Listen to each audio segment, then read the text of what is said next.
예, 오늘 굉장히 중요한 부분에 대해서 한번 설명드리려고 합니다. 자, 그래서 이렇게 파일도 싹 걷었습니다, 제가.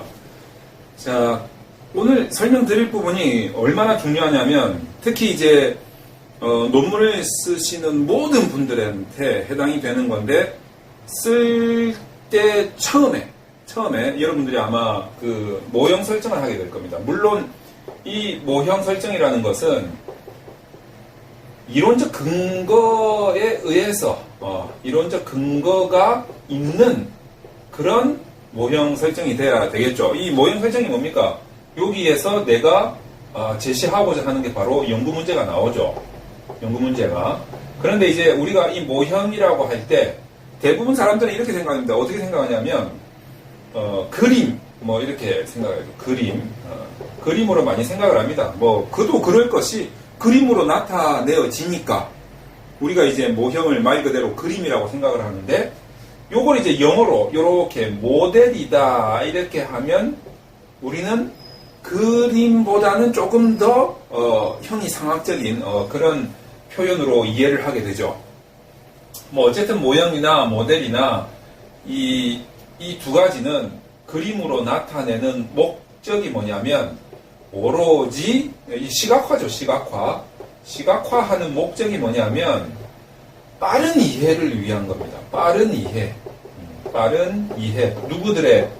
독자들의 빠른 이해를 위해서 그림으로 나타내는 거죠. 그러면 이제 그림으로 내 마음대로 나타내면 되느냐? 가장 기본은 첫 번째 기본은 이해할 수 있으면 됩니다. 납득할 수 있으면 되죠. 이 그림을 보고 이 연구자가 이런 연구를 하려고 하는구나 라는 게 함축되어 있으면 그걸로 족합니다. 그런데 두 번째가 뭐냐면 뭐라고 합니까? 이게 약간의 약속이 있습니다. 약속. 그래서 이게 뭐 이 약속을 반드시 지켜야 된다 꼭 이런 건 아니지만, 논문을 많이 쓰고 논문을 많이 읽고 하다 보면 왠지 모르게 연구자들 간에 암묵적으로 또는 어떤 경우는 아예 그냥 딱 정해진 경우도 있죠. 그렇게 약속이 되어 있는 경우들이 있습니다. 그래서 이 두 가지가 이게 제가 아무리 책을 찾아도, 아무리 이 서점에 가가지고 책을 찾아보고 뒤져봐도 이 모형을 그리는 방법에 대해서는 아무도 설명을 하고 있지가 않습니다. 뭐 그래서 연구자들이 아마 애를 많이 먹을 것 같아요. 어떤 거냐면 뭐 지도 교수님이 있는 경우 학생들이 모형을 정말 쎄빠지게 그려가지고 이론적 근거 확실하게 잡아가지고 모형을 열심히 그려가지고 시각화해서 정말 뭐 납득이 될 수 있도록 어느 정도 약속도 지키면서 그림을 그려갔는데 교수님이 이렇게 그리면 안 된다, 뭐 말도 안 된다, 뭐 이런 식으로 하는 경우들이 종종 있습니다.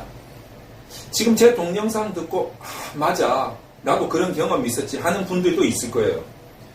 그런 지도 교수님들은 이 부분에 대해서 제가 뭐라고 해야 됩니까? 당신이 봐온 것만 인정을 하는 그런 스타일이죠. 어떻게 말하면 우물안 개구리라고 할 수도 있습니다. 제가 뭐 교수님들한테 우물안 개구리 이런 말씀 드리면 저 참 싸가지 없네 이렇게 말씀하실 수도 있어요. 제가 욕 들을 수도 있지만 누군가는 이런 말을 해야 됩니다. 그리고 아무리 권위가 있고 명예로운 교수직의 자리에 있다 하더라도 다양성을 받아들이지 못하고 자기에 대한 비판적인 태도를 취하지 못한다면 그분은 죄송합니다만 더 이상 발전은 없으실 겁니다. 그래서 제가 욕을 먹더라도 저는 학교 밖에 있는 사람이기 때문에 제가 그냥 욕 먹으면 알겠습니다. 제가 이런 부분에 대해서는 제가 책임지고 그냥 제가 총대 메고 말씀을 드리도록 하겠습니다. 좀 다양성을 키워보시는 게 어떠실까? 오늘 아침에도요, 저희 논준모 연구소로 전화가 한 통 왔는데, 뭐라고 왔냐면, 참 이게 좀 죄송합니다만, 이 서술하는 문장에 대해서, 서술해 나가는 문장에 대해서 이해를 하지 못하겠다, 이렇게 말씀하신 분이 계셨어요. 근데 제가 어떤 거냐면 이제 뭐 A의 서술 형태가 맞냐, B의 서술 형태가 맞냐, 어떤 게 맞냐 이 문제였는데 제가 보니까 두 개 다 맞아요. 이것도 맞고 이것도 맞고. 그거는 굉장히 국어적인 문제입니다. 국어적인 문제. 이거는 국어를 아는 사람이라면 A로 서술을 하든 B로 서술을 하든 다 인정할 수가 있고 다 납득을 할 수가 있단 말이죠. 그런데 이게 맞냐, 이게 맞냐, A가 맞냐, B가 맞냐 이런 걸 가지고 학생들은 따질 수 있죠. 그런데 이제 아마 지도 교수님께서 이런 표현을 옳지 못하다 뭐 이렇게 말씀하신 것 같아요. 근데 제가 아무리 봐도 이렇게 표현을 한 논문들도 굉장히 많이 봤거든요. 그런데 그 교수님 스타일이 A 스타일이기 때문에 이런 거를 A 스타일로 맞춰주는 거는 좋은데 B 스타일이 틀렸다라고 인식하는 이 문제에 대해서는 굉장히 곤란하다 이렇게 생각을 하는 거죠. B도 맞다. 그러나 우리 교수님이 A 스타일이 눈에 좀 보기 좋으신가 보다 라고 생각을 하셔야 된다는 거죠. 지도 교수님 같은 경우에도 B는 무조건 틀리고 무조건 A로 바꿔. 이런 태도도 다양성인 측면에서는 별로 옳지 못하다 이렇게 생각을 하는 겁니다. 그래서 우리가 이제 이 모형을 그린다는 거에 대해서도 어떻게 그리든 크게 중요하지는 않습니다. 그러니까 보는 사람이 독자가 납득이 되면 됩니다. 하지만 이제 너무 우리가 암묵적으로 약속된 부분들을 어겨가면서까지 그리면 잘못됐다 이거죠. 우리가 그 보통 논문에서의 연구 모형에는 뭐 별표 이런 그림은 별로 없습니다. 근데 갑자기 뭐 별표를 그린다거나 뭐 아니면은 뭐 어떻게 생각해 이상한 이런 동그라미를 막 형체도 알 수 없는 이런 동그라미를 그린다거나 이렇게 해서는 안 되죠. 주로 많이 쓰이는 게 이제 동그라미하고 네모하고 어떤 뭐 화살표 종류들이죠. 뭐 한쪽 아니면 양쪽이라든지 아니면 그냥 선이라든지 뭐 이런 아니면 뭐 점선이라든지 이런 것도 간혹 나올 때가 있죠.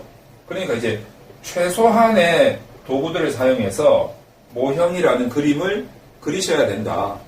이겁니다. 그리고 이제 더 자세하게 어떤 실질적인 연구 문제를 어떻게 표현을 하느냐에 대해서는 기법들과 본인이 제기하는 연구 문제의 속성들 그리고 그 논문의 취지, 목적에 따라서 그림의 구성이 조금 달라집니다. 이제 그런 요령도 제가 설명을 드릴 테니까 여러분들이 차근차근 하나씩 기본부터 쌓아 나가신다라는 생각을 가지시고 너무 성급하지 않게 잘 한번 연구들을 해보시기 바랍니다.